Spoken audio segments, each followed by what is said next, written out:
I'm still learning to use this GoPro, so I apologize for the choppy footage. I think I'm going to try a different setting next time. Hopefully you can see the natural beauty of this trail anyway. Jamie and I took a trip up to Cerro Grande Peak yesterday in celebration of the 4th of July, so I thought I would narrate a few adventures as we add them to this GoPro library. The Cerro Grande route winds its way up to the highest point in the park, Cerro Grande Peak, which is 10,199 feet. Why they didn't round it off to 10,200, I don't know. The preferred route is marked by yellow diamonds and is 2.3 miles each way, 4.6 miles round trip. There is an elevation gain of approximately 1,200 feet from trailhead to summit.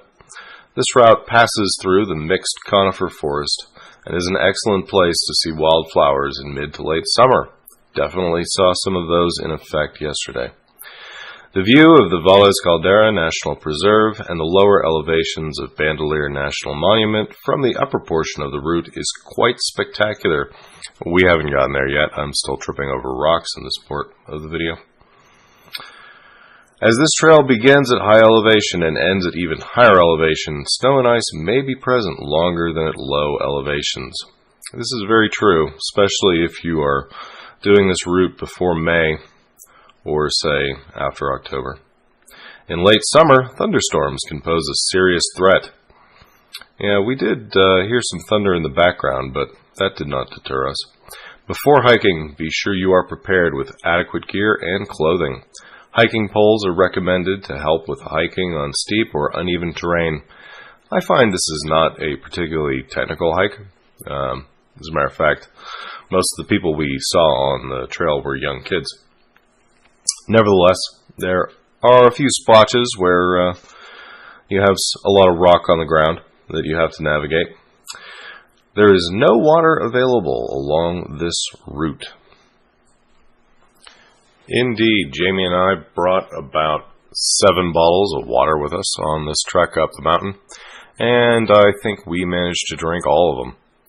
Of course, we are both known for water in and water out, let's say.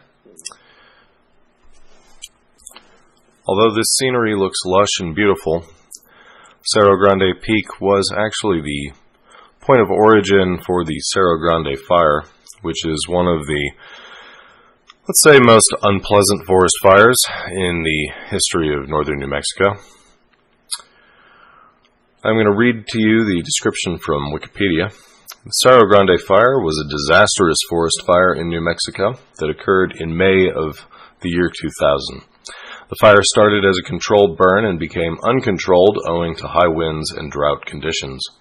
Over 400 families in the town of Los Alamos, New Mexico, lost their homes in the resulting 43,000-acre fire. Structures at Los Alamos National Laboratory were also destroyed or damaged, although without loss or destruction of any of the special nuclear material housed there. No loss of human life occurred. At this point in the video, you can see we have achieved the peak, noted by that pile of boulders. Here we're looking roughly north-northwest. As I pan to the west, you're going to see Valle Grande below us.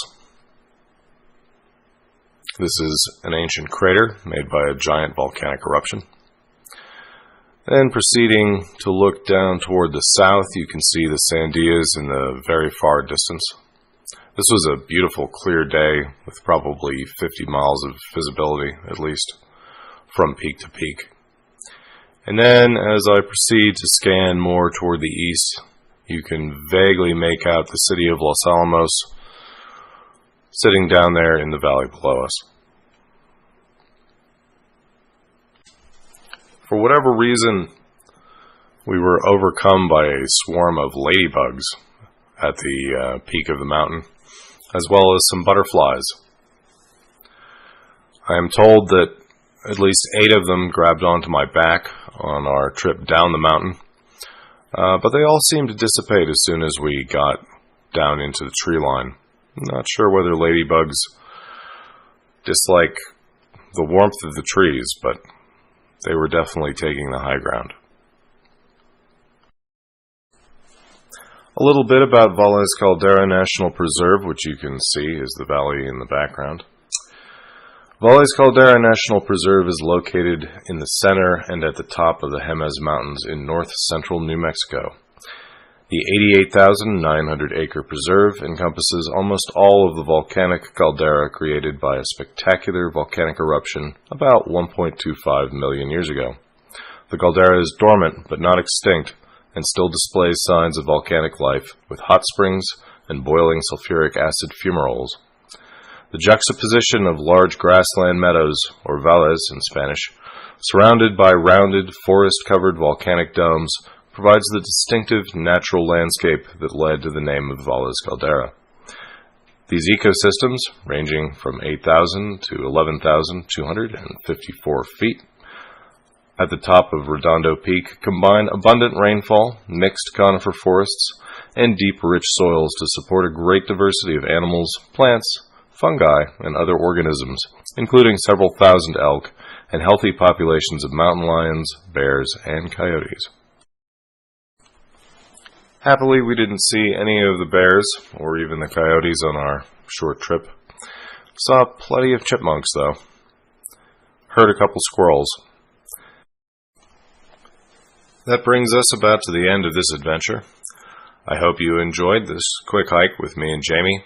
Hopefully we will be able to get more of these up in the future. Until then, take care.